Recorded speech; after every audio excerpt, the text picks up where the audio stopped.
Hey Computer, Play About Bees podcast. Well, hello everybody, and welcome back once again for another episode of About Bees, Culture, and Curiosity. And Bidzina, what's happening today? Happy New Year's, everyone. Today will be our New Year's episode. And for the New Year's, we have our guest Bill to talk about the continuation of the future of beekeeping as it is the new year. So take it away, Bill, and with the future. First of all, yeah, before we get into the future, though, I think the first thing we want Bill to do is to properly introduce himself. So Bill Raymond, you're in Calgary now? Yes. And you've lived here for years and years and years? Yeah, I was born in Edmonton, so I lived there for a good part of my life, and then we moved. My wife got a job here, so we moved, and we're over 20 years here, so it's home now. And when did you first discover bees? Well, actually, the very, very first recollection I have of bees when I was a little kid, we were urbanites the whole time. But we went to visit a friend who had a little tiny cardboard book, you know, the heavy cardboard books that they have for little kids, and it was talking about a beekeeper. And I didn't think any of it at the time because I was like 6 or 8 or something like that. So that's my very first recollection of it. They had beekeepers back in the days when you were only 6 years old? Yeah. Whoa. Yeah. Okay. Well, they've had them for a few thousand years, so No I think I'm in the realm. You're not the 2,000-year-old man, though. No, I'm not. I may look like it in the morning, but that's it.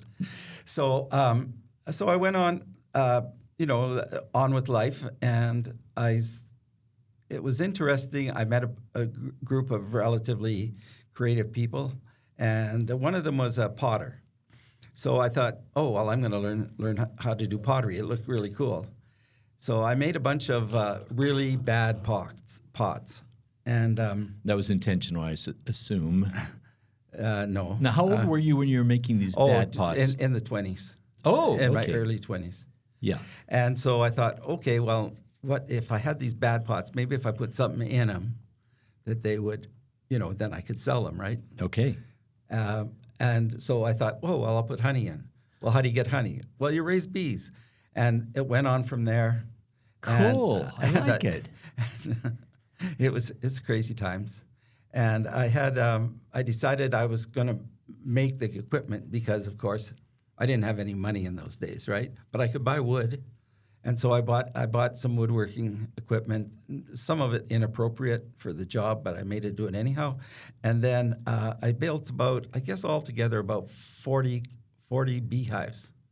Wow. Now, that's a project to build that much, plus when you're just trying to market honey in pots that you're making? Yeah, well, I quit making pots, that's for sure. Okay. No, I got quite a bit of criticism on my pots, so I thought, let's just People didn't like having honey coming out of a clay pot? Yeah. Yeah. Well, okay. Yeah. Then you put that little hole in the bottom to drain the water out, and then the honey kept leaking when you were putting it on the store shelf? Sort of, yeah. Yeah. No, I didn't really do that. But on the other hand, I did get into woodworking, of course.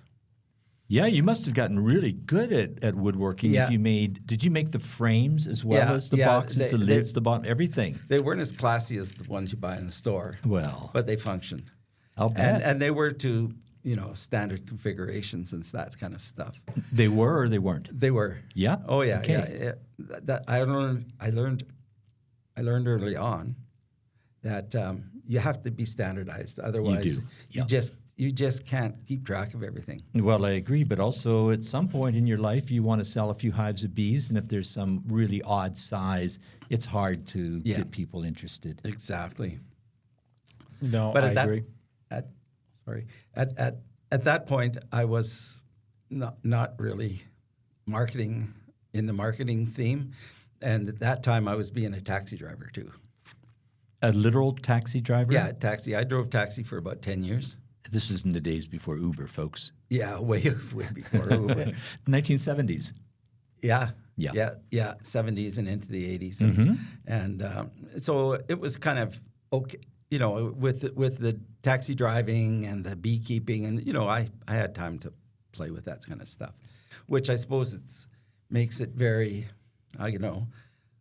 luxurious way of starting bees. Oh, you got to do everything then. So that taxi driving, you learn patience, which you need around bees. You learn how to get in and out of difficult spots, which you also need when you're keeping bees. Oh, and, yeah. And I think I heard somewhere that you, with all of your carpentry experience, you became a journeyman carpenter. Journeyman cabinet maker. Oh, my You goodness. know there's a difference, you know. Yeah, I know. My father was a cabinet maker. Oh, was he? Yes. Very good. Yeah, no, that's a talent. That's for But sure. I never did work in a cabinet shop because while I was doing my apprenticeship, I was working at ITV in Edmonton, and they had a soundstage there. We did shows like Second City TV and other TV Very shows cool. and movies Okay. and stuff like that. And so I got well versed in the term is doing things fast and dirty. Okay. Do you have pictures of all of these events by any chance? Do I have pictures? No. Well, if you look at old shows, like Second even City, the picture it's of all you as a taxi driver. no, no. We could just get a photograph of some yellow cab somewhere and have the driver just slightly out of focus on that photo, and then we could say that's him. Well, I could Photoshop you. yeah. Oh, sure. So actually, it was quite funny because that was in the day when I liked to have my hair a little long, but that wasn't allowed. Being a taxi driver with long hair. Really? So there was ways Now around it's that. almost required, isn't it? Yeah. So what I used to do is take the hair, pull it back, put it up inside my taxi driver hat. Oh, sign. Everywhere is sign. Yeah. Oh, yeah. You remember that song? Yeah. From the 60s or 70s? Yeah. And then one time we went as far as there was a number of us that were doing this kind of thing. And because it's a sort of a free existence kind of job, especially in those days. Oh, you were quite the hippie. Yeah. Oh, yeah. Yeah. Well, So when you talk about pots, you're actually making them out of clay. You're not growing the pots. No. Okay. No. All right. No, I just want to be clear no. on that here because this is a family-oriented kind of program, Yeah. you know? Yeah, no. I was just about to apprentice under a fellow named Richard Selfridge, who is a reasonably famous potter. And I had made a potter's wheel. I had a brother-in-law who was a good welder, and he welded up a frame of it, and I found a weight for the bottom. And but I never really did throw any pots on it because that's when I started to get into the beekeeping thing. And so I gave it to Richard, and he used it as a kick wheel for trimming his pots. So I contributed to his art in some way or another, which was, it made me feel good. And then the same brother-in-law built some stuff for me in one of my extracting outfits that I built. So it was, there's some continuity through the whole thing. And now, Ron, you're giving me some looks. Is there something that I should be asking? I just thought that by now you would have some questions because you always do, or some really outlandish comments, which I love, actually, everybody. I really appreciate these. So I thought you would say, okay, so you got 40 hives of bees. Where did you catch them? What trees did you crawl up? I thought that would be Bidzina's question. No, I didn't crawl up any. Oh, sorry. Go ahead. No. I'm trying to keep it serious for the New Year's. Oh. This is a New Year's episode, isn't it? But we are going to get back to Bill getting started with 40 colonies of bees. Yeah, and that's a big jump. Well, I grew them slowly. Like all of this didn't happened over a number of years. Okay. I moved them around all the time for various reasons. And so move them around the Edmonton area? Yeah. So I had some out at Camrose, and I had some out northeast of Edmonton. And then one winter, I had to move them for some reason, and I just didn't know what to do. And I was kind of being a free spirit at that time, so I found a lot just outside of the housing developments in Edmonton. I thought there was a big field there, and I thought, this looks like a good place. Popped them down. You put them on a lot. not on a lot, just in a field. I didn't know who owned it or anything. I was you got to remember, I was being a free spirit in those days. Well, there were lots of people who did that during the orange blossom in Central Florida. Oh, yeah? You'd see bees just suddenly sprout up here and there, and then you go talk to the landowner because you already had permission to put bees there and somebody else was there, and the landowner would say, you know what, I don't know who they belong to. Oh. And they just called them drops. Yeah. So people did a lot of drops. They just dropped the bees wherever they saw a spot where they could drive in, and they thought they could make honey. So I moved my bees around quite a bit, and I abandoned them sometimes in strange places. Okay. And so, especially in wintering, they weren't going to bother anybody. Just like a mixture would do. Yeah. And then we eventually bought an acreage, which was south of Edmonton and just south of, what's that place called? Never mind. So, and like Leduc? Or yeah, that's the word. Yes, that's the word, Leduc. Yes, Leduc. So Leduc is a town. This is for people who are listening. And we have listeners now in Australia, Chile, and Central Europe. So Leduc is a town of about 5,000 people, maybe even 10,000 people. And it's about a 45-minute drive south of the main part of the city of Edmonton. Yeah, downtown. I lived on the south side, so it was not so bad. And the city wasn't as big in those days. That's right. So we bought a little acreage. Actually, it was fairly large acreage, but it was all wooded. Nice. But it had some very, very nice bee spots and lots of forage all the way around it. And so I started to keep them there. And in that process, I thought, well, we should. It was vacant, so I wanted to put a house there and such. But unfortunately, we were out there in the sort of spring, late spring, and I don't know if anybody knows about tent caterpillars. Oh, yes, absolutely. Well, I've seen so many on the road that you hit the brakes and you go skidding. That's right. That's right. And so we were out there, and the sky was raining with tent caterpillars. Oh, yeah. And my wife was wearing a ball cap, and the caterpillars were looking over the brim of the ball cap. Yes. And so that wasn't going to make it at all in any stretch. So she didn't want to move to the country, and we had two boys that were involved in all kinds of sports. Yes. So that meant riding in from Leduc every day, or even within the Leduc area. Yeah. When you're in sports, you can't really maintain the acreage that well. No, so it was a matter of priorities, really. You know. But the worms were tent caterpillars are they have an irregular cycle, maybe every 4 or 5, even 8 or 9 years. They will be an infestation so huge that they strip all the leaves off the trees sometime in May or June. And if they do it early enough, the leaves will come back out on the same trees again. But usually they hit softwood, not softwood, but aspen trees, for instance, would be a primary, kind of like a birch tree, or a primary target of these tent caterpillars. We call them tent because they make webbing that kind of looks like a tent. And you mentioned it sounded like rain, and that's as they eat, they drop their feces, and that makes a little tick, tick, tick, tick, tick, tick sound all over the whole forest. And it just sounds like a light sprinkling of rain coming down. Right. But it's not. It's bug poop. Yeah, so what it turned out is that I could get her. I gathered the two boys and her, and there was a road running through this thing. I built a little campfire there. They calmed down, but she never wanted to go out there again. So, I kind of don't blame her, but that's such a rare thing. You just happen to hit that 1 year out of maybe 4 that they were really bad, and then they're only bad for a month or so. Yeah. Well, so be it. But I kept bees there for a little while longer, and it was quite a good time. Yeah. I overwintered bees. Interesting thing is I put the boxes on brood boxes on top of in a 4 square, four beehives on there, and then with an entrance on each side, and they wintered very, very well in there.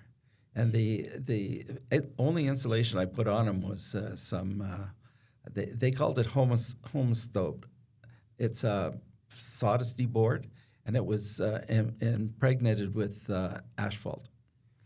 And the bees did. Is that something we also sometimes call buffalo board? Yeah, sure. Okay. There's lots of names for it. Okay. Yeah. So, and it was primarily used for nail-on insulation for Right. sheds and Right. whatever. Yeah. So I kept them there for a while, and then, of course, there was no enthusiasm for moving out. So eventually, it became just me going out, and it was kind of interesting. One picture I have in my mind is one time. I don't know if you remember those coveralls. They were striped. They were black and white I was striped. in prison too. I know. No, these are work Oh, gloves, right? okay. They're different colors. Yeah, Okay. yeah. And they were open. They were just a coverall. They didn't have any shirt part of it on. So working with bees, one fell down, way down. Inside, way down. And so I thought, okay, I got to get out of here. So there I am. This is in the days when the funniest video would have come along, but there I was in the middle of the field, drawers dropped, trying to get rid of the bee. And I remember that so well. And you forgot that was the day that you invited a whole busload of elementary kids to come out and look at the bees. Yeah. Yeah. So I mean, the funniest things you remember, right? Oh yeah. Yeah. But eventually, I got rid of them there. Oh. And that whole episode seemed to go away. Eventually, we sold it, the acreage and stuff. Yes. And then so then I took a 40-year sabbatical from bees. Oh, that's a long time to be away from bees. It is. Well, It took me 5 years before I quit reveling about the dandelions coming and stuff like that. Well, that's hard to get over. Yeah. Well, Yeah. today was so warm. It's wild. Yeah, for a New Year's episode that we're doing and stepping out and feeling that warm breeze coming in and the temperatures for those who are listening in other parts of the world, you'll think it's downright chilly, but it was about 10. It is about 10 Celsius, which is 50 Fahrenheit. But what made you think of that just now? Well, just when he was thinking about dandelions and stuff, I was thinking, I'm like, maybe I should go check out my bees. Oh yeah, see how much pollen they're bringing in today. Well, I was, and and I'm around my 5th year of beekeeping. Yes. And I think this is the first year where every year I was kind of anxious because I thought my bees would die. I don't know what would happen Well, they to probably them. will, but But this year I'm excited. Whatever happens. I'm excited to check them out. Yeah, that's a good way. That's good. Yeah. So you were away from bees for 40 years, Bill. Yeah. And then something had to nudge you back in again. Retirement. Oh, okay. I was working as an IT guy for the federal government. Oh, okay. And I'd been doing that. The Canadian federal government. Yeah, Canadian federal government. And it was, I think I got about 18 years in with them. Oh, wow. As an that's IT good. guy. That's good. So you're getting about $1 million a year pension from them. Yeah, not likely, no. Oh, okay. No, they're not that generous. No. But it's satisfactory. Yes. Yeah, you're okay. Oh. You're okay, and you decided then that, hey, I got some free time now. Yeah. And it's having chatted with many retirees or new retirees, and they're just going to be retired, and they always seem to want to be freaking out that, well, what will I ever do? Well, I don't know about you, Ron, but my life has never been busier. Yeah. There's no question that I always tell, especially that my wife was a senior person with the provincial government. Okay. And so I would meet some of her colleagues. So you've got $2 million a year coming in on your retirement. Yeah, sure. Sure. Okay, so you would meet some of her, and they would they'd sort of confide in me and say, well, I'm going to retire right away. Whatever am I going to do? And I go, you clawed your way to the top in your job. Yeah. Now, what would make you think that your brain wouldn't let you just figure out something else to do? Good. You know, Good answer. Yeah, and people think there's a void out there, but there is no void. Not if you don't want one. Right. Right. So that sort of got me back into beekeeping. Now, I had a different philosophy this time. And the first time I was young, aggressively wanting to be a big beekeeper and make a lot of honey and make a lot of money and, have all this wonderful life. But that didn't happen. But when I came to Calgary, I decided that if I was going to keep bees again, I would try to get into the more social aspects of it, get to know some beekeepers. And of course, the Calgary District Beekeepers Association was really it was fundamental in the whole thing. And I had opportunities to do stuff for the club that just popped out of the blue. Like Bert Bluin was the president at that time, and he's a wily old fox. He can get you to volunteer for just about anything. Oh yeah, he's good. He's a good man. So I was to help Glenda Livingston with the bee packages and queens, and so I got involved with the queen side of it because the club at that time was ordering queens and stuff.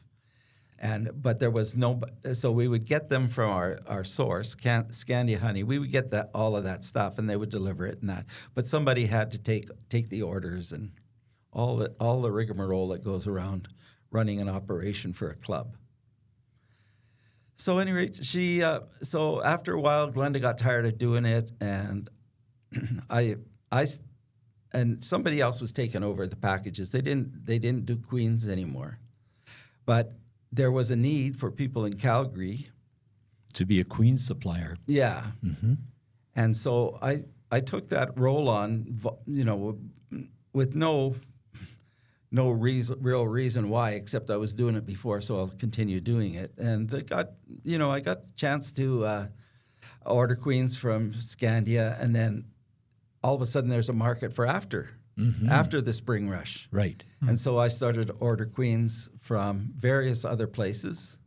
One of my sources was a Hutterite colony, a guy from a Hutterite colony out east of Camrose, and I'd meet him in the lobby of the Calgary farmers market area there, and we'd sit and have a nice bee talk and stuff, and he'd give me my 10 queens or whatever I needed, and it worked out very well. And then I would, for me, it wasn't an opportunity to make a lot of money, right? Oh no, there's.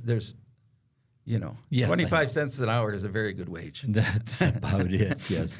So I covered costs, but that's about it. And so it turned out to be very nice for me because I in keeping with the social part of beekeeping, I've met a lot of beekeepers.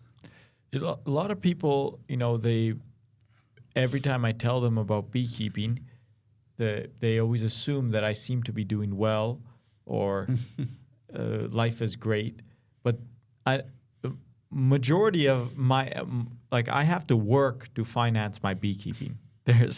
And that's majority of the cases for most beekeepers, from what I understand, right? But actually, Ron is the only one out of the three of us that actually made a real income from beekeeping. I did for quite a few years, for about 15 years. Or but I'm then sorry, I Bill, got hit by... you're making a pretty good income now. Yeah, 25 cents an hour he is. Well, but you're... well, I shouldn't say that. And even now, even the queens you sell are pretty much the market price. Oh, yeah. Well, part of it, I get... Nowadays, I don't get queens for everybody, unless they get a hold of me, of course. But I have a few people that are interested in the Saskatraz Queens. And so... Do you want to describe Saskatraz Queens? Because a lot of people who are listening to this will have no idea what that phrase means. Okay. There's a company, a bee company around, Saskatoon. And I'm going to, Albert Robertson is the proprietor there, and he's an entomologist, And he's been making queens for, I guess about 15 years or something like that. And what he did, he joined up with a bunch of other big beekeepers, and they were trying to develop queens that would be suitable for our climate. The Arctic. Yeah. So and of course that was their business, so they did it.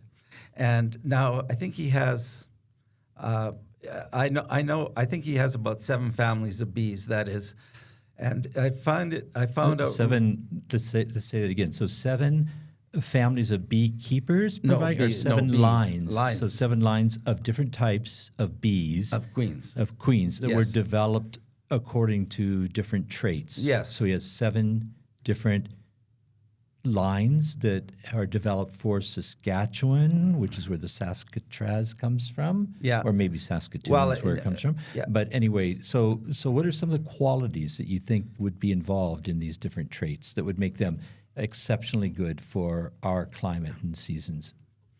Well, first off, they're winter hardy. Gotta be. Yeah. So, and the second thing is he selects. I'll tell you the way I understand that he selects his breeder queens, and I'll explain how he uses those. But his breeder, he has treatment-free yards that he keeps his breeder queens in, or that he draws his breeder queens from. So the most successful in these yards are acceptable for his queen breeding operation, and of course, if they're very successful in getting through the winter over a number of years, this is a very progressive thing. And so if they're successful, he will take those and make them breeder queens. But he doesn't breed. He can't make queens in our climate at the time when they're most necessary, which is the springtime, right? We just don't have enough time to do that. So he sends them off to south to oliveras, giant in Northern California. Yeah, and so, but he doesn't. He honestly says that they are hybrid queens. Mm-hmm. And Ron, I think you could explain that, what hybrids mean, a hybrid queen? Well, generally, what a hybrid is that you have a line that's developed, like, for instance, some sort of a winter hardy Carniolan strain, and then you have another line. And if you continue, let me back up just a little bit. If you continue to develop a line over a long enough period of time, certain bad traits will become dominant features in the offspring in that line. So you bring in a separate line developed separately in a different area, most likely, so there wouldn't be any genetic crossing. And that line might be developed for resistance to disease, for example. So you have one line that's really good for wintering, and another line that's really good for disease resistance.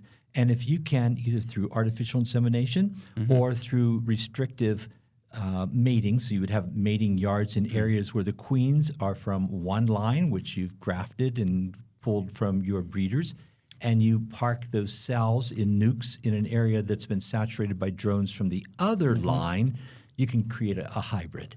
And hybrids, especially the F1 hybrid, the first generation of hybrids, are often extremely prolific and have qualities from both that are superior, and the weaker traits tend to be subliminal. So you have a good stock then. Now, Right. Now the word Saskatraz kind of sounds similar to Alcatraz. Is that? Well, I don't know. It depends if you're locked in because they don't want you to breed or something, but, it may be like that. They are caged. Yeah, they are. Well, when we get them, they're caged. But for me, Right. Ron, the idea of the hybrid is when they first started to send their queens to oliveras, it was an open breeding. So whatever Right, whatever Oliveris was having in that area, then that's what the bees would get. Right. Now I don't know how much Artificial insemination is going on? I don't know that, and I don't know exactly how Oliveris ran their operation and where they were raising these. Yeah, they're good. Oliveris is an extraordinarily good operation, so I'm assuming that they do have controlled lines of drones. That's the they point. saturate That's the the area point. with drones. So they offer this service where you could get your bees artificially inseminated, or your queens. No, I don't. They'll probably they would if you asked them. What exactly is? That's a good topic Roberts. for another time. Yeah. So the artificial insemination means that you suck the sperm out of drones that the genetics of, and you put that into a tube, you stick it inside the queen, and you've inseminated the queen. There are companies that will do artificial insemination, and mostly these are big queen breeders who want to maintain a particular line, so they keep having this inbred line, and then it reaches a point where they have to do the hybrid thing and reach out, and usually that's free mating. Plus, if free aerial mating is better in general for the viability of the queens that you're producing. Right. And Oliveris. I don't know. I don't know if what their system is, but I know that they're extraordinarily good beekeepers and well respected. Right. Okay. I'm just wondering why. What's the reason to send the bees there? To get The the volume. temperature. Yeah, to get the climate. and to get the volume of It's queens. California. Because I won't say how many queens they sell. They've told me. It's in the tens of thousands anyway. Yes. So it's they just need the volume. So they send their queens out. They make queens, and then they breed them down there where the bees. And they're well mated because they are in California mating in late March, April, where up here we can't dream of having enough drones to get good quality mating until sometime towards the middle or end of May. So they have that couple of months. So a company like Saskatraz, if this is what they're doing, I could understand it. They're developing a good winter hardy line, and then they're going to California to have an expert queen breeder produce early queens. But later in the season, I understand Saskatraz does develop their own queens and make them in Saskatchewan. Yes. So I just want to throw one quick point in about Oliveris is they have started to state on their website that they are selling Saskatraz queens. Perfect. And that's a very, very huge thing because they I think that very, very, very, very many queens are bought from those guys. Yeah. So, oops, what was your... No, that's again. That's perfect. There was another thing you just started on. There. Well, I've lost it too. I think we're both getting a bit old here, Bill, but that's okay. Probably doesn't help me interrupting. No, that was good. Keep coming. Keep it coming. These side comments about Alcatraz just perfectly fits. They don't actually, but go ahead. Kind of fits in. Well, I thought about it. They are caged, so I'm wondering if they... I love the way your brain works. I remember. I remember now. Yes. I remember now. About when they produce their own locals. Right. And this is a thing that I really hang on to a lot. So when people are selling or trying to sell and raise queens that are being mated in June, well, if you know the numbers on the life of a drone, it takes about 40 days entirely before they are actually mature. Absolutely. So if you put that on the calendar, and this is one topic that I love to talk about, is if you put that 40 days on a calendar in our area, it's real tough to get drones, like a large amount of mature drones, very early in the year. Like I figure that in my own numbers, I'm thinking you have your drones about the earliest that you can get those kind of numbers may be the second or third week in June. Okay. Yeah. Yeah. And I mean, I'm thinking a little earlier because sometimes our swarm season starts towards the end of May. and the bees aren't going to be swarming if they think there aren't enough drones out there. But you're absolutely right. A lot of people who play around a little bit with amateur queen breeding, they want to have the cells ready when they know the drones are going to start coming out. That's wrong. You don't even think of your first graft until you see live young drones wandering around on the frame. Sure. Then you can set up your grafting hive. Yeah. Yeah. And so when this may segue into another group that I could talk about. Yeah. The floor is yours. The Land of Dreams. Okay. And the Land of Dreams is it's run by CCIS, Calgary Catholic Immigration Society, and they are very instrumental in getting refugees and immigrants in general accustomed, maybe there's a better word, to living in Canada and getting the life skills to do that. But a lot of those people that come here, especially as a refugee, they've come off rural areas, or they've had a lot of experience working with the soil and growing plants and stuff. And so it's a community garden. It's a but there's a reason why it was started. Right. But sorry, I just want it's a community garden. Okay. But it's more than that, actually. Once you see that, like, they have organized market days and meetings and parties and campfires and all that stuff, and they get introduced to the indigenous people and whatnot. So it's a very good organization, and they're trying to make this garden go, and so all of that stuff takes a very long time to grow. A good solid, it's a garden that was on basically horrible land, and they're building the soil and they're building the community. But that's something to learn, isn't it? Oh, it is, definitely. And then they're learning about the seasons. Like, I know that we had Patrick. I don't remember his last name. I'm so sorry about that, Patrick. But he came from Cameroon, and he was involved in it. So he had, yes, thank you. It is Tufoni. Something close, but not right. It's an African name. Sorry, Patrick. But he came from Cameroon, Africa, and agriculture there is so different. So you guys are exposing immigrants. A lot of South Americans would have Catholic ancestry or background. So, well, not even that. Okay, so it doesn't. The Catholic Immigration Society is available to people regardless of religion. Everybody. Oh, well, that's fantastic. How do I donate?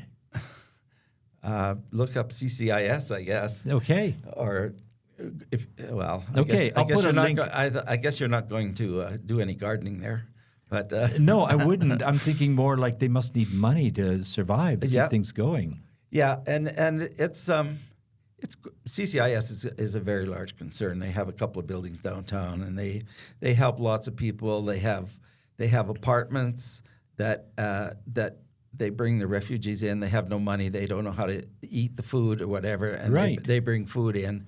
And a farmer next to the Land of Dreams garden, raises chickens, and he sells about 30 dozens of eggs every week to them. Wow. Okay. So that would indicate how many people they're supporting. Yes. It's huge, and it's also developed over the years in Calgary. And you're a volunteer for this organization. Well, actually, I was asked to start the first apiary there. Oh, great! But the idea of it is not for me to be the beekeeper. The idea is for an immigration some member of their community to be the beekeeper. And the initial there's a little bit of a lack of understanding of what it takes to be a beekeeper, because they first thought that they would be every plot would have a beehive on it. Oh yeah, people don't know. You have to have somebody like you to be a mentor. Yeah, so we've had about three. Well, Patrick would be the fourth beekeeper to start there, and he's been the most successful. Oh, he's great. Yeah, and he's I think his background was an agricultural Engineer. in Cameroon. Yes. So he has and he has a big bent for training people. Yes. So he's in the perfect place to do that stuff. And as well, the neighbor, his name's Dean. Dean has been mentoring Patrick for this year, for a couple of years now. And Dean kept bees in Manitoba, and he's slightly younger than us. Us, he says. Yes. Well, I'm looking at the color of your hair, you know. Oh, I don't have much hair to look at anymore. I know. I was worried about the glare, actually. Thank you. All right. I love it. So you have that project going, and you've trained a few people, and some of those people have been able to run the show. Yeah. Patrick shows the most promise in the whole thing, but it wasn't from I was sort of being the guy on the end of the phone. I wasn't trying to. Everybody said they were a beekeeper at some time in Africa. Yes. It tends to be African folks, and so I would just let them go. But some don't listen. You can't, Right. Well, it's human you nature. Can't tell We a have all Heinz kinds pickle. we have all kinds of people in the world. And, And I know, having come from another country and moved to Canada in order to keep bees myself, that you come in with a lot of habits and ideas that work well where you came from. But once you get here, you've got to pay attention to what other people are doing, or you're not going to be successful. Well, right now, there's another fella who's a Ukrainian refugee, and he completed veterinarian school.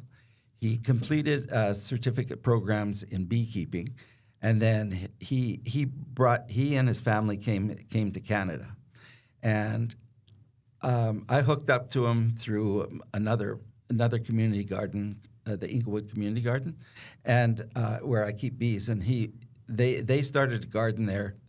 It's all happen chance sort of stuff, but in the end, we hooked up right away. And it's the funniest thing. He knew no English when he came here. You're talking about Nazar. Nazar. He's brilliant. And I didn't know any Ukrainian, right? So why not? It's a very hard language to learn. Yeah, it is. And so Nazar and I met in the bee yard, of course, right at the garden. Mm-hmm. And it wasn't very long before we were communicating in sign language because we both knew what we were looking at, and we knew what was inside them. Yes. So we could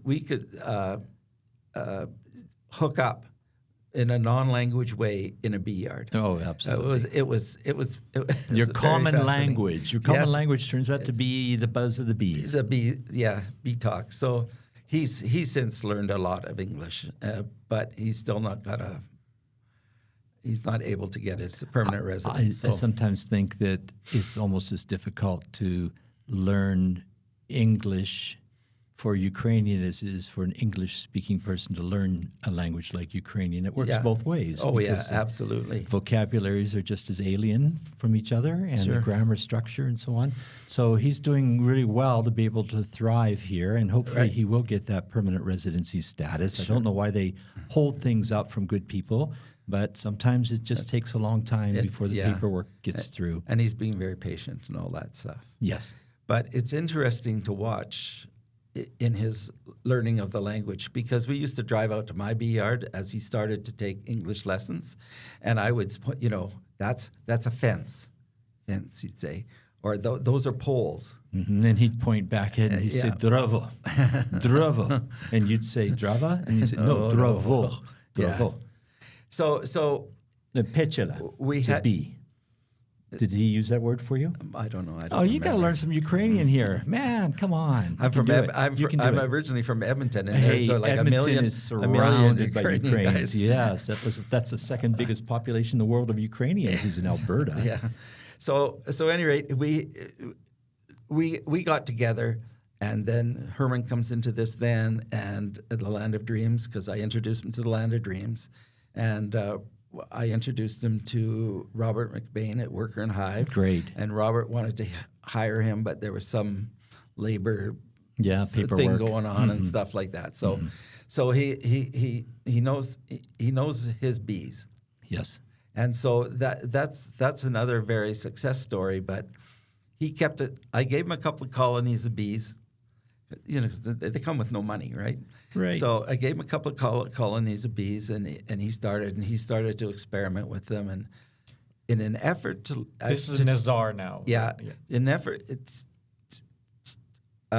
to make your point there is that he had to learn what our environment was.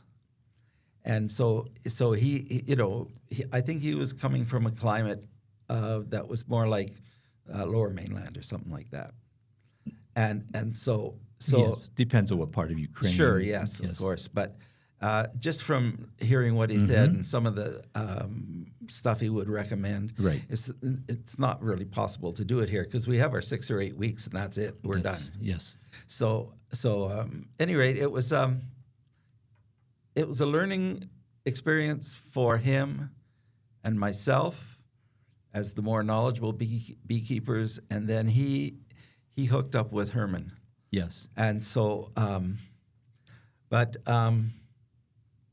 So Herman has been on this podcast in sorry, the I past, should have said that. and Herman is the one who is designing the cube hive. But before we come into that bee cube or the apiary in a box, as I like to call it, Yeah. before we come into that, I'm wondering if we could talk a little bit more about what you're doing personally, and then we'll get into more of these mentoring and things. So you have a company, don't you? Yeah, Yep. a little one man company. And your company is still producing honey, Yeah. bee stuff. Like what do you do? And plus, you're buying and selling queens at a slight loss. No, I don't sell them for a loss. Yes, you do. If you're making 25 cents an hour, I call that a loss. Oh, okay. It's a definition thing then. Yes. But because I call it joy myself. But All right, then it's no loss if it's a not, joy. not loss. No. And my company name is Project B, and if you're anywhere near the emails on the Calgary Industrial Beekeepers Association, you will have seen me bleeping off about answering questions or That's perfect. putting things out there. You are phenomenal as a mentor to every beekeeper here in the Calgary area. Well, thank you. That's I tried my best. So Project B. That's the name of it. Yes. And because it was a project and I was retiring, so I'm the going to start. the letter B then? Yeah. So what does the letter B stand for? Bees. Oh, bees. Okay. All right. Well, I thought maybe it could be like butter. I thought it was for Bill. Bill. Project Could be Bill. that too. Well, that comes into the name I give my honey. Oh. And my honey is called hillbilly honey. Oh, I get it. And so I'm Bill. Now you're making fun of the hillbillies. No. First it was the Roma people, Yeah, and now no. it's the hillbillies. Well, I live on a hill. Bill. I live on a hill. Yes, you do. You do live on. You have a beautiful hill right inside of Calgary. Yeah. Phenomenal location. I love Yeah. it. And you have your whole place is sculptured with flowers. Oh yeah, my wife is a gardener. You guys are great. Yeah. So when you came with your bumblebee project and that. Yes. Yeah, so we have many different kinds of bees Yes. come to our yard. So Yeah. it was a good spot to drop some of that off. I don't Yeah, know how yeah. the results were for you, but They were good. We They were like- good. We learned a lot. This is what Bill's referring to right now. Is I did some experimental work at the University of Calgary in trying to determine how much of an impact honeybees have on the native bees. And I won't go into that any further this podcast, but it brought me closer to Bill, and I saw his location and his beautiful home on the side of that big steep hill with flowers crawling all over it. That was fantastic. Yeah. So let's go on with more of what you wanted to talk about here, and you came in to tell us a little bit more about your work with the Bee Cube. Before there's a bunch of stuff here, and I don't think we've gotten to it. Should we talk about what you got on were the going to. Yes, that or- was towards the end, but That's yes. the end? Okay. Yeah. Well, however we'd like to go. I just don't want to forget So the I stuff. So I can start. Oh, okay, there's a I whole- can start to tell about what my season went like. Let's do that. Since this is our New Year's episode, we I thought got if we could lots of stuff for get that. Bill to walk us through a year in the bees, including bringing in the packages, which he's also involved in. Yes. So I can't help myself. I buy 10 packages of bees every year just because that's what I do. And so this year we thought, and this is with the Land of Dreams And guys. folks, let me just interject here very quickly. The reason he can do that and you and I can't is because both he and his wife are getting $1 million a year pension from the government. Yeah, sure. Okay, Bill. You're dreaming. Yeah, you bet. I dream well. Technicolor.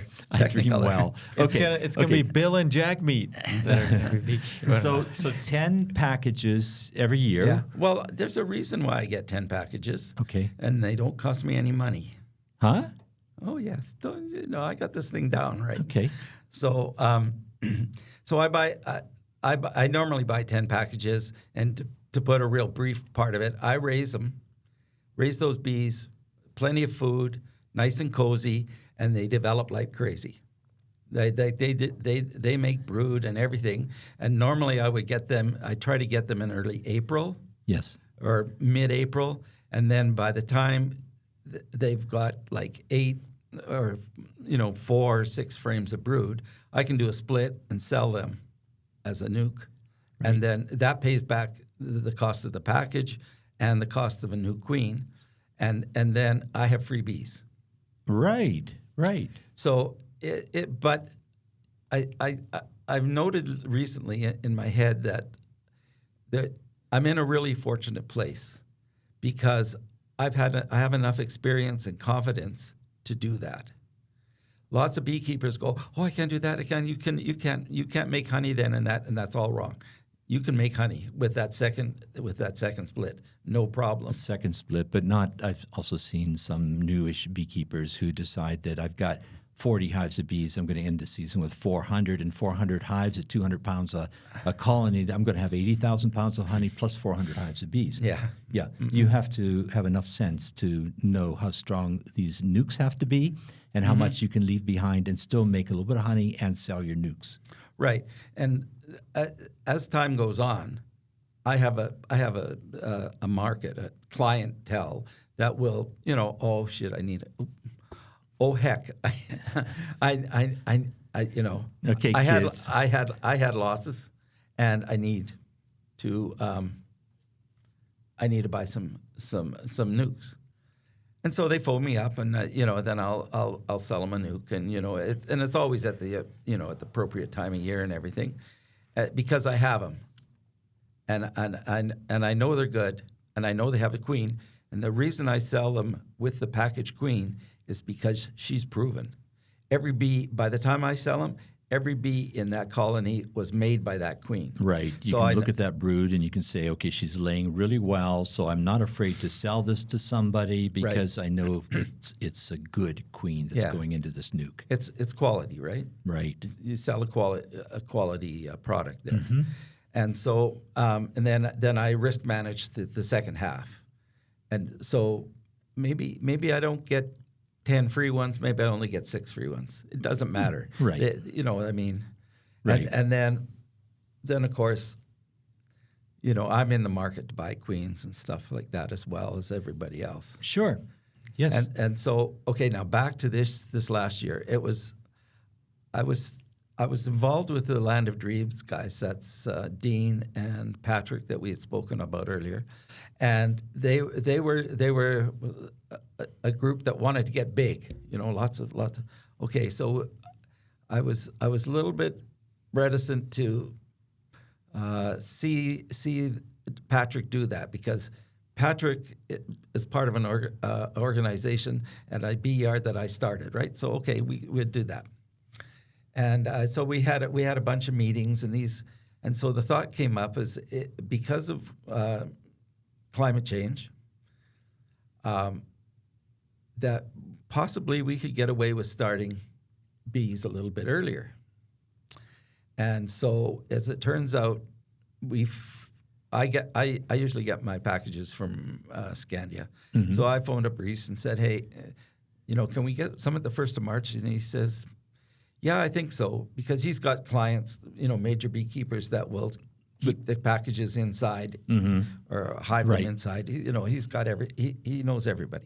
So I thought, okay, well, we'll get some. And the Land of Dreams guys were up for that too. And also Bert Bluen was coming on in with us. He's a very experienced beekeeper. Oh, yeah. So Bert wanted to try it too. So we got him. And just as I was, closing the deal with Reese, I says, is there any chance of getting any bigger packages? And he hummed and hawed for about a minute and a half because he's a pretty fast-thinking guy. And he says, yeah, I got some guys that have some extra packages. They're 2 kg packages, not 1 kg. Right.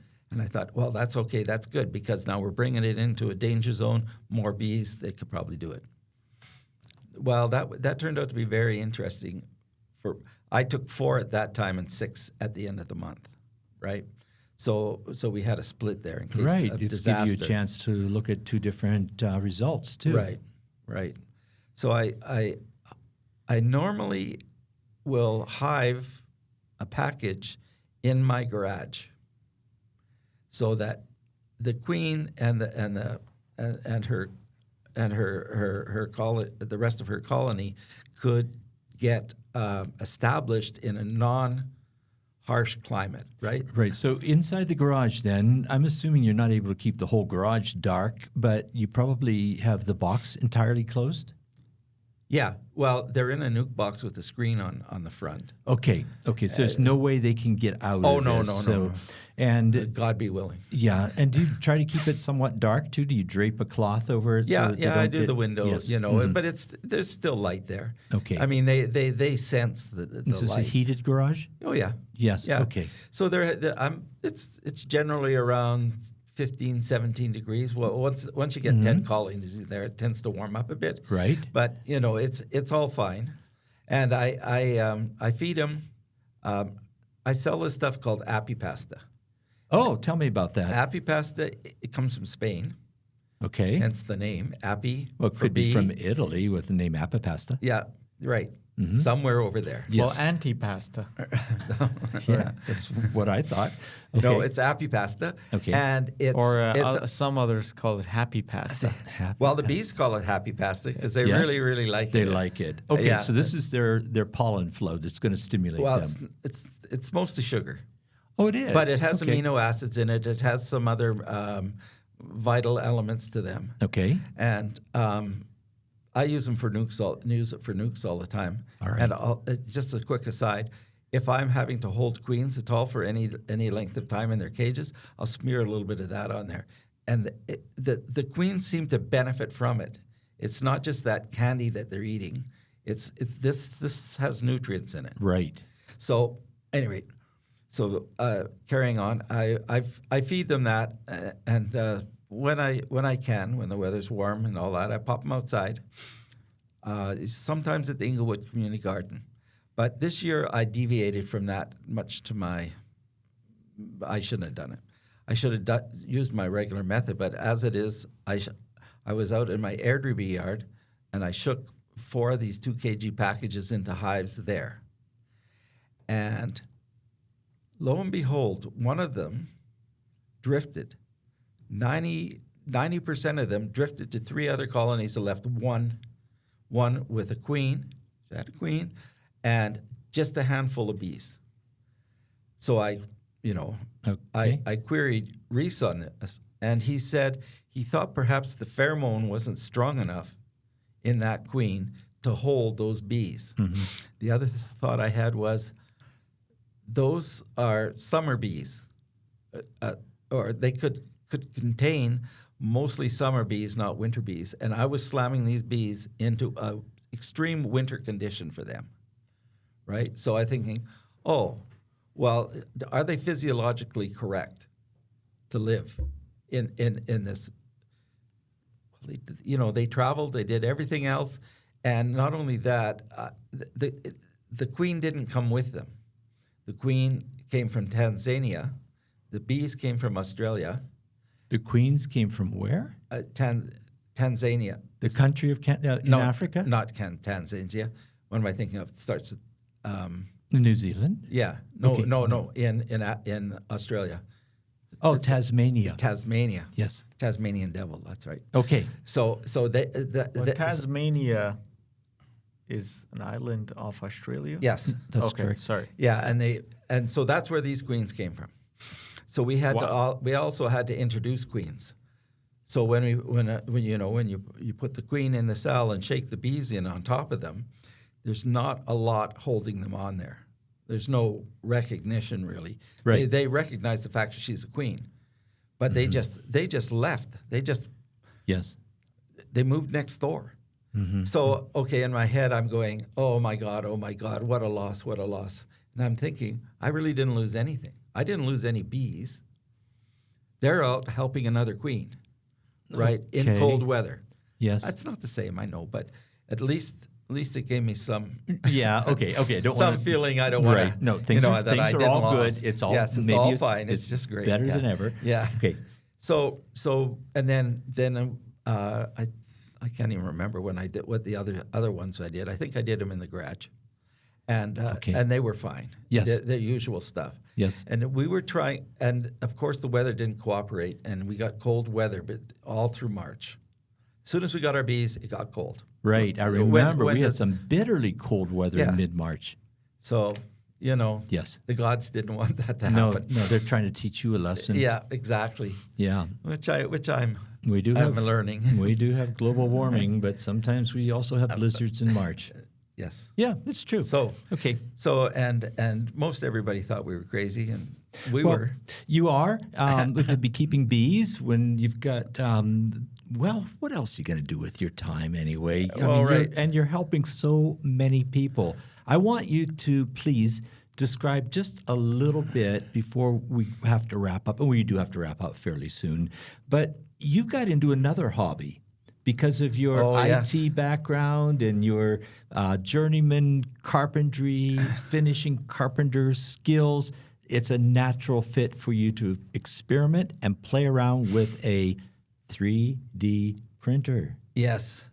You're the first person I know who's been making bee supplies, equipment, and stuff with your printer. So you brought in some toys for us to look at today. Yeah. I'm just gonna sit up here a sec.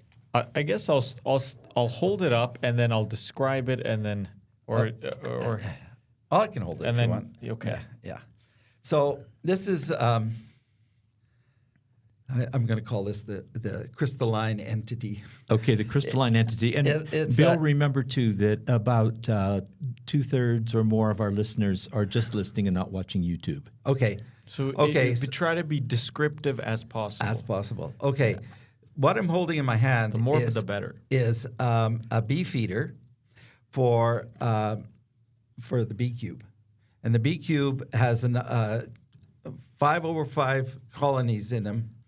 There's 30 in a small shed, basically. And so in order to feed them, and the temperature is held at about 15 degrees in this thing all winter long.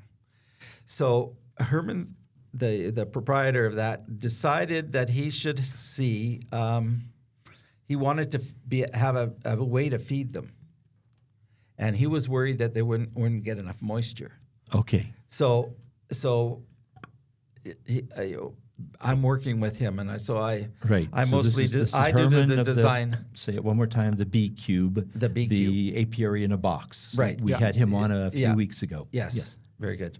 So, anyway, he wanted a way to feed them, but you have to remember they have an entrance to go to the outside. Right. We don't have an entrance that we can put water at this temperature outside. So it's essentially a funnel.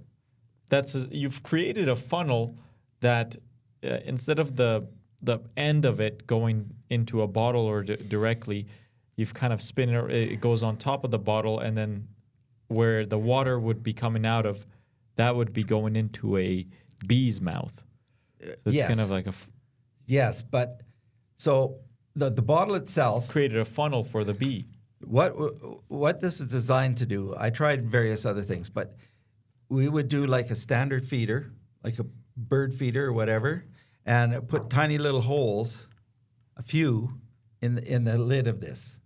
So you got to remember there's going to be 30 of these things hanging on the wall. Yep. And so when Herman needs to feed them, he puts syrup or whatever he's doing in the bottle, and then tip it upside down and put it in here.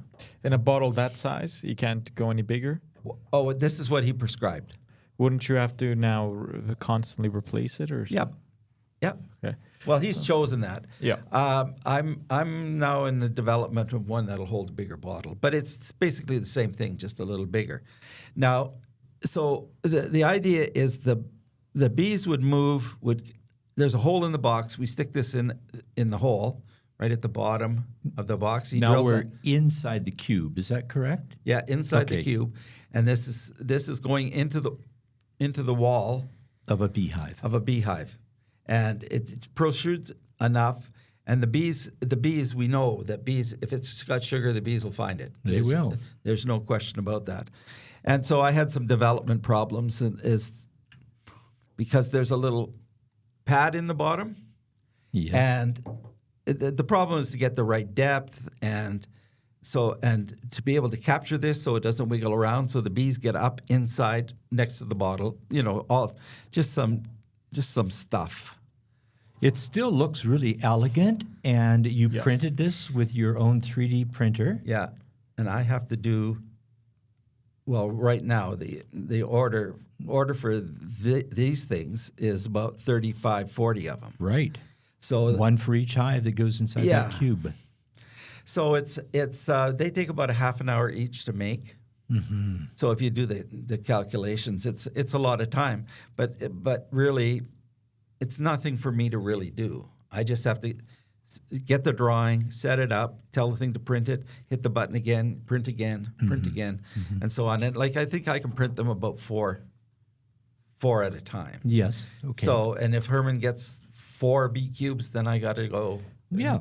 120. Now, Yes. then this next one you got here, what is this? This one is. Okay, I want to start here if you or- don't mind, Yeah, sure. because this is a prolonged story. And we got about 7 minutes, so we gotta kind of. I better talk fast. speak. So Yeah, this cage comes from a design from, what's his name again?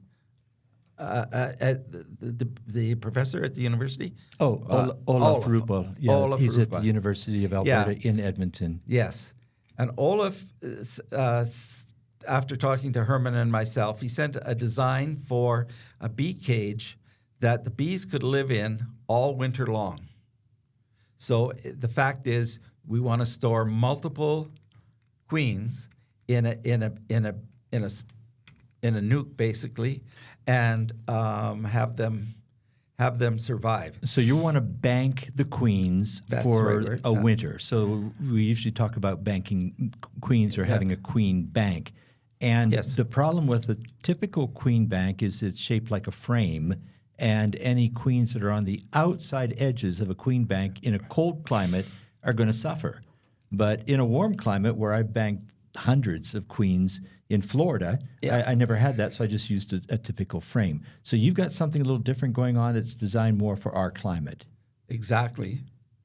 And the common knowledge, I think, out there is that if you have more than one queen in the beehive, the bees will come and kill it if they can get to it. But Olaf and a lady named Vivian Butts in Drayton Valley know that bees will only kill queens if they have some of their own queen stuff. I call it stuff because if you have eggs and larvae and you try to drop a queen in there, they'll kill her. Right? If they have access to it, they'll kill her. And so this is kind of an unusual shape. Well, it looks like a cage, and it is a cage, but it is very unique because this is a lot of room for a queen, and yeah. Yeah, well, part of that too is, as Ron just mentioned, if you were to take 2 of them across, that would cover pretty much a good-sized cluster. And so the cluster supposedly would be around here, and the bees could get in and out and service the queen. The honeybees can get inside of this? Yeah. Oh, yeah. Well, it was designed. That's 4.2 millimeters is what it is. Wow. So, is this one? No, that's not one. We'll go to this. Where's the other round one? Oh, here it is. Yeah. There's 2 round ones here. So this one is the same spacing as this one. The bees could get in here, and we would this will hold 8 queens on each side. So you're talking about the spacing of the screen, the entrance for the Right. bees to crawl in and out of. So this is taking a leap in my mind because I'm used to trying to keep a barrier between the colony, like in a bank hive, the colony of bees and the queens. But you're saying or suggesting that the bees can have direct contact with the queen and crawl in and out of that cage. Right. Because the hive is queenless. Yes. Okay. So they don't sense that they have a colony that they have to protect from another queen. This is the essence of what Olaf was saying, and Vivian Butts did her master's research on how could 2 queens live in the same colony and not kill each other or be killed by the bees. And as it turns out, she found out that the bees would have to be, and I don't quote me on the numbers here, but they have to be in very, very close proximity to one another. And then they will recognize that they are queens and they are supposed to fight to the death to figure out who's going to be the queen bee. But in this case, come back here. In the case of these cells, there is no dominant queen. So the bees are going to go, oh, that's a queen, I better feed her. Right. So that's I understand that's that. the theory behind that. Okay. Okay. Has this been tested, this theory? No, this is what this is all about. All right. I love it. So you have a circle, and the circle is shaped like an octagon inside of its various pieces. So this octagonal shape has 8 little rooms for queens, and is there one on both sides? So you could put 16 queens. Right. And this round shape then kind of mimics the shape of a cluster during the winter. Correct. So the bees, you would put one of these into a nuc or a hive to go through winter. Yes. Now it all depends. Like this is all experimental.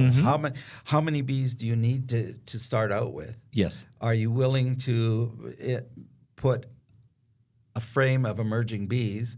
Well, where are you going to find them in January? But you might, because the whole environment inside the bee cube is at 15 degrees. So the bees, when they stick their little heads out the window, they go, oh, it's too cold. But their still environment is warm enough that they don't have to cluster. Right. Right. So they're not densely clustered, but they do tend to group themselves in where they're more dense in one area than another. And if you especially have a queenless group of bees and you put 16 queens in the center of it, that is where they're going to basically center their lives. Yeah. And it's, when you say that, it confirms stuff for us because you know about queens. Let's just say that. Now, So, sorry, just talk about that. I don't want to leave on a cliffhanger, but I think this will be we should end it off here because I gotta get going. I'm driving to Banff, and there's some people waiting for me. Oh, okay. And we have to be. Are you having a party? We have a meeting at 3:00 with a client. Oh, not a party. No. Oh, darn. Business. Well, it'll be somewhat Christmas related. I hope but, so. Yeah. You deserve it. Yeah. No, but it's just, I've been kind of pushing it. But I'm sorry to leave everyone on the cliffhanger, but I think when you do, you should come back and let's. Oh, yeah. Like, we should talk about, because this was kind of the meat and potatoes. And We got to the meat and potatoes We right at really- the end. yeah. We did. And, Yeah. and there was still dessert lined up. So I guess you do have to come back, Bill. I guess I will. Yeah, I'm sorry. I love doing this stuff, by the way. So it's like no problem. Bidzina has got another life besides being a podcaster. Really? So, yeah, kind of. He does. So at this point, then, I guess we're going to have to wrap it up. And Bidzina, would you like to take us home? Yes, thank you everyone for listening to our New Year's episodes. And of course, this is the tone that we'll be setting for the New Year's. We're going to be having unique guests, reoccurring guests. And, this is amazing. This is not only is he beekeeping, but he might be at the forefront of 3D beekeeping innovation. There's a few of us around, but you're You're an innovator and an inventor and a fantastic mentor. And we just barely mentioned the BQ, but I know that you're intimately involved in that. We mentioned the Catholic Immigration Society, where you have been phenomenal at helping people get established here in Canada and learn about our agriculture and our ways of living inside of the country of Canada. So that, and there are other things too. You're retailing or supplying. I won't even say retailing because you're not making a big living off of it. You're basically bringing in maybe 50 queens at a time and then sorting them, getting on the phone, doing the emails, and distributing them to so many different people. So you've got that. You're sold on Appi Pasta for a way of feeding bees. So anyway, taking it home again, Bidzina? No, Bill, thanks, Bill. Shout out to anything you like. If you have any shout outs you would like to give. I made a list of them. You sure did, and we don't want to forget any of them because you start the list with thanks to Ron and Bidzina. Thank you. Thank you, sirs. Thank you. And where are we here? My Russian or Ukrainian immigrant fellow Nazar, who is brilliant. I sit with him. I have to do a million ideas. Yeah. And then the guys from the Land of Dreams, Patrick and what's his name? Dean. Thank you. Mm-hmm. And Worker and Hive. Oh, Worker and Hive, Robert and friends. Yeah, yes. He's always there. He's got ideas. He's very knowledgeable, actually, it's the whole community. Like I could go on forever about people I've talked to, Tibor, Bert, all these people that Yes. They're into this. Too many to thinking. name, but you're going to be back and you're going to talk about them in more detail. Sure, I can. Thank you, everyone, for listening. Happy New Year's, and we'll see you next week. The next year. Yeah, that's true. Next year. Well, Bye. Bye.